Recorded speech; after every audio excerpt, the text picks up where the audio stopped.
Hello दोस्तों, आपका एक बार फिर से स्वागत है हमारे यूट्यूब चैनल स्टडी फैद में। जैसा हमने पहली क्लास में पढ़ लिया है, जिसने मेरी पहली क्लास नहीं देखी है वो चैनल में जाकर पहले पहली क्लास देखे। ये सेकंड क्लास है यूट्यूब की मेरी। और जैसा कि हमने पढ़ा था, इतिहास का विग्रह पढ़ लिया था और इतिहास का जनक कौन है, ठीक है। उसके इतिहास के फिर प्रागैतिहासिक, आद्य ऐतिहासिक, ऐतिहासिक के बारे में जाना। यहाँ पर लिखित मिले, यहाँ पर लिखित भी मिले लेकिन पर उन्हें पढ़ा नहीं गया। और यहाँ पर प्राचीन, मध्य, आधुनिक, यहाँ पर लिखित भी मिले और उन्हें पढ़ा भी गया, ठीक है। इसके बाद हमने पूरा पाषाण काल, मध्य पाषाण काल और नव पाषाण काल भी पढ़ा, ठीक है।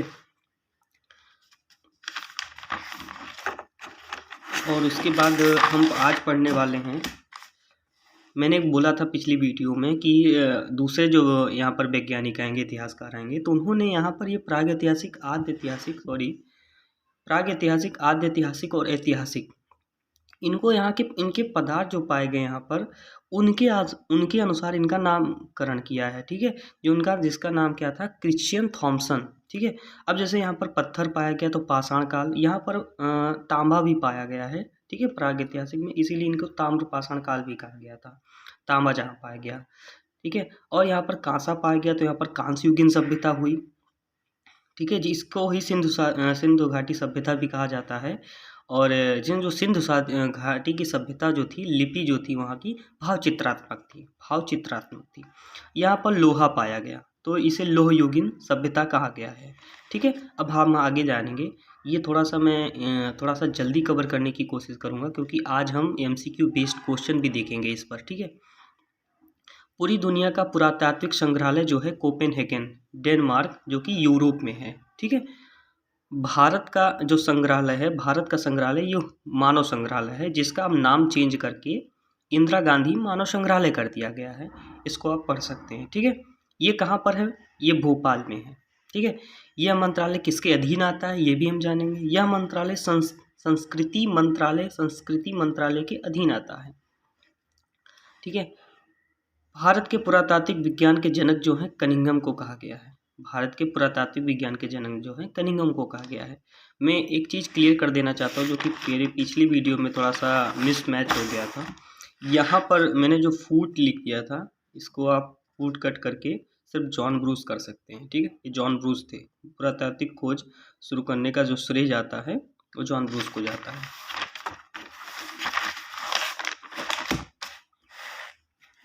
ठीक है।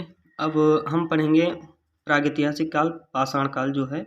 अब इसमें है पूरा पाषाण, इसमें हम देखेंगे कि कैसे क्या क्या पाया गया, कैसे यहाँ पर मानव की ने आगे अपना जीवन यापन किया, ठीक है। अब पूरा पाषाण काल में हम देखेंगे फिर से। अब जैसे कि पूरा पाषाण काल को एक बार फिर से हम रिकैप करेंगे। पूरा पाषाण काल में आग की खोज, ठीक है। अब मध्य पाषाण काल में जो था, अभी हमने क्या देखा था, नव पाषाण काल में हमने पिछले वीडियो में देखा खेती हो गई, ठीक है। लेकिन अभी क्वेश्चन जब आ जाता है कि खेती की जो शुरुआत हुई थी वो कहाँ से हुई थी, ठीक है। तो मध्य पाषाण काल में पशुओं के अवशेष, ठीक है, पशुओं के अवशेष पाए गए।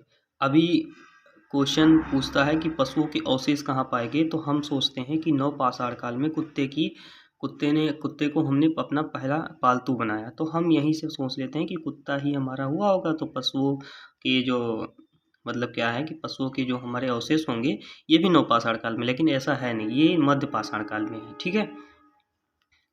और पशुओं के अवशेष जो हैं ये मध्य पाषाण काल में कहाँ पर, आदमगढ़ कहाँ पर है, मध्य प्रदेश में है, ठीक है। पशुपालन हुआ यहाँ पर, ठीक है। माइक्रोलिथ, छोटे औजार भी पाए गए। अंत्योष्टि कार्यक्रम जो है यहीं पर होने लगा। अंत्योष्टि कार्यक्रम यानी कि जलाने की जो प्रक्रिया थी, ये सारी चीज़ें। और नव पाषाण काल में देखेंगे, यहाँ पर अपना पहला जानवर जो है कुत्ते को बना गया, कृषि हमारा, ठीक है। कृषि भी हुई यहीं पर, क्या कहते हैं। और विशाल सौ यानी कि बहुत विशाल, यानी कि बहुत बड़ा, यानी विशाल सौ भी यहीं पर मिला है, मेगालिथ जिसे हम बोलते हैं, ठीक है। ताम्र पाषाण काल, जिसे हम चिल्कोलिथ बोलते हैं, ठीक है। अब इसे हम पढ़ने के लिए क्या करेंगे, चिल्को पायराइट से, ठीक है, चिल्को पायराइट से कार्बन कार्बन नहीं, कॉपर। कॉपर कैसे कहते हैं? तांबे को कहते हैं। तो तांबे से चिल्कोलिथ से हम रिलेट कर सकते हैं, ठीक है। अब जो कृषि के बारे में फिर से पढ़ेंगे, कृषि क्या है, इसकी क्या थी, कैसे। तो कृषि जो थी, जौ की खेती पहले हुई थी, और जो कि कहाँ पर हुई थी? ईरान में हुई थी, ठीक है। जौ की खेती कहाँ पर हुई थी? ईरान में हुई थी, मेहरगढ़। अब देखिए, गेहूं मेहरगढ़ में हुआ, और ये मेहरगढ़ है कहाँ पर? पाक में। देखिए, अगर देखा जाए हर चीज़ जो है, जो शुरुआती चीज़ जो हमें देखा जाए तो पाकिस्तान से बहुत व्यवस्थित चीज़ें मिली हैं, व्यवस्थित ढंग से मिली हैं, ठीक है। परंतु आज पाकिस्तान देख लीजिए कहाँ पर है।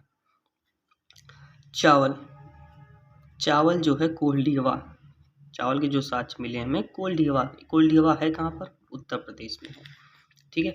अब देखिए, परंतु अगर कोई क्वेश्चन आता है कि नोट करके लिख लीजिएगा इसे, कि लोहरा के जो हैं, यहाँ पर चावल के जो साक्ष्य मिले हैं, ये नवीनतम खोज के अनुसार हैं।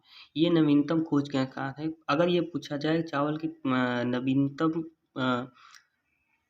खोज के अनुसार चावल के साक्ष्य कहाँ पर मिले हैं, तो लोहरा देव में मिले हैं। लोहरा देव है कहाँ पर?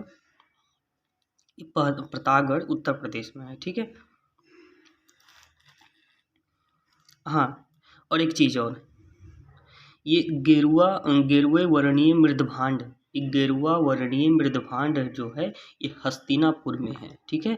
ये थोड़ा सा नोट करके आप साइड में कर लीजिए। गेरुआ वर्णीय, जो मैंने गेरुआ रंग का यूज किया था, मृदभांड व कौन सा कलर यूज करते थे, तो यहाँ पर गेरुआ वर्णीय मृदभांड जो है हस्तिनापुर में है, ठीक है। इतिहास काल के तीनों स्रोत, अगर मैं पूछूं कि इतिहास काल के तीनों स्रोत कहाँ पर पाए जाते हैं, तो मेहरगढ़ में पाए जाते हैं। मेहरगढ़ अभी मैंने बोला था कहाँ पर है, ये आप मुझे क्या कहते हैं, कमेंट बॉक्स में बताएंगे मेहरगढ़ कहाँ पर है, ठीक है। अब देखिए, खेती पर फिर से आते हैं। देखिए, दो खेती हुई थी, एक व्यवस्थित ढंग से हुई थी, एक अव्यवस्थित ढंग से हुई थी। तो मध्य पाषाण में जो मैंने अभी अभी शुरुआत में बताया कि मध्य में, नौ में, दोनों में थोड़ा सा डिफरेंट है। कैसे क्या हुआ? पहले कोई चीज़ मिलती है, फिर उस पर हम इम्प्लीमेंट करते हैं, तब उस पर हम जा करके काम करते हैं, ठीक है। तो खेती जो हुई थी मध्य पाषाण में, ये आदमगढ़ में, मध्य प्रदेश में जो कि है, और यहीं पर हमें देखा जाए तो अव्यवस्थित ढंग से खेती थी। आदमगढ़ में जो भी खेती हुई, ये अव्यवस्थित ढंग से थी, ठीक है। और उसके आगे देखेंगे बागौर, जो कि राजस्थान में है, ठीक है, यहाँ पर भी ये हुई थी। और सराय बहादुरगढ़, ठीक है, सराय बहादुरगढ़। अब खेती देखेंगे नवपाषाण में, लेहुरा देव है, ठीक है, इसमें लेहुरा देव है, ये थोड़ा सा यहाँ पर देख लीजिएगा। लेहुरा देव मैंने कहाँ पर? प्रतापगढ़ बताया था, उत्तर प्रदेश में है, ठीक है। यहाँ पर जो खेती हुई थी व्यवस्थित ढंग से हुई थी, ठीक है, मेहरगढ़।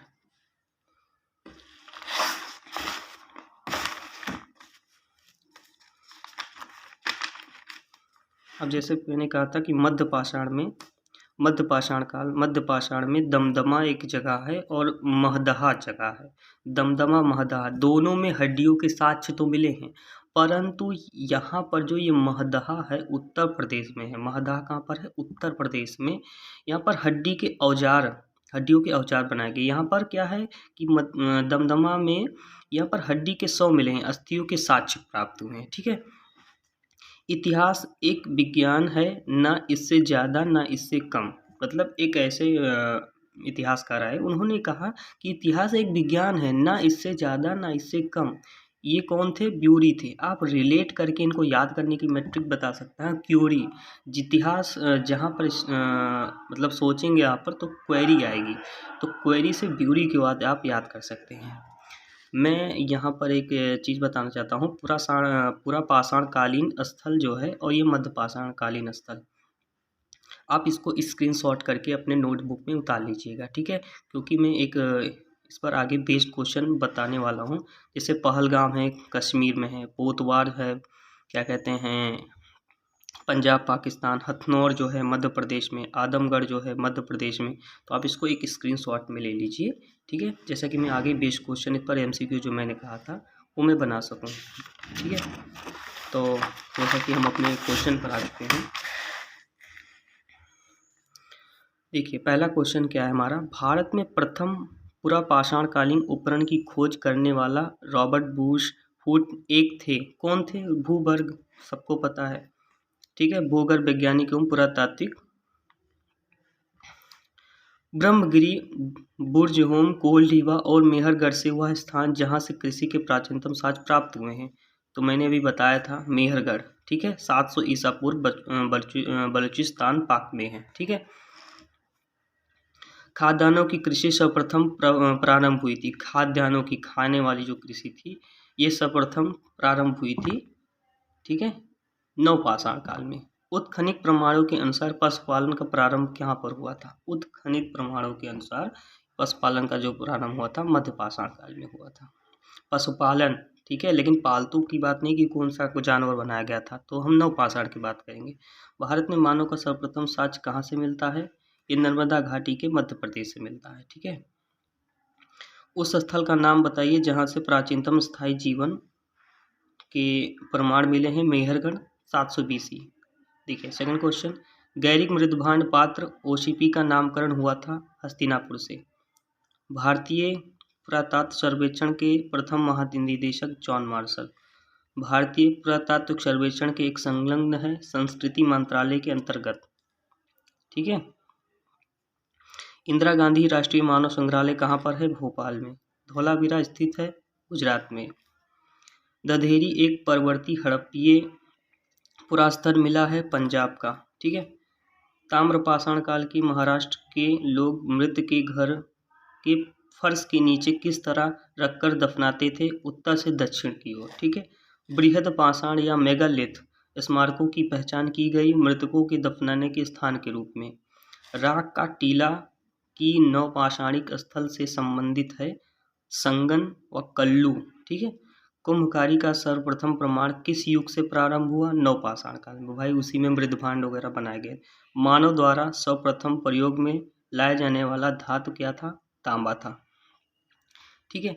तो ऐसे ही मैं 17 क्वेश्चन मैंने करा दिया है। ये 18 क्वेश्चन थोड़ा सा इनकम्प्लीट है, मैं आपको आने वाली आगे वीडियो में बताऊंगा। तो हमने जो है इस पर हमने पढ़ लिया प्रागैतिहासिक, आद्य ऐतिहासिक, ऐतिहासिक मानव की संरचना क्या थी, मानव कैसे बढ़े, ठीक है। अब हम आगे पढ़ने वाले हैं सिंधु घाटी सभ्यता। तब तक के लिए हमारी वीडियो देखते रहिए। Thank you.